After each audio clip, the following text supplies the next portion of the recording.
কিন্তু ইউনেস্কো থেকে তালিকাভুক্ত একটা পুরাকীর্তি। তো আসুন আমাদের সঙ্গে, আমরা মসজিদের ভেতর আপনাকে ঘুরিয়ে দেখাবো।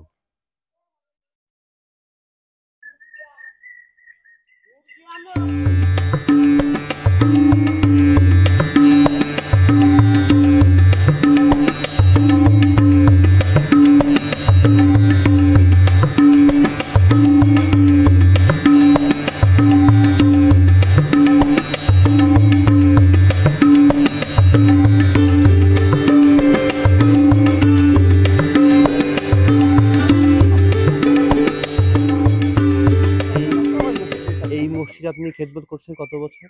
বহুত। আনুমানিক 40 বছর? না না, আমার 40 বছর তো বিয়ে হয়নি। আচ্ছা। বিয়ের আগে পড়তাম এখানে। ও আচ্ছা আচ্ছা আচ্ছা, এই সাবেকডাঙ্গা স্কুলে পড়তেন? আমার বাড়ি, বাপের বাড়িও এখানে, শ্বশুর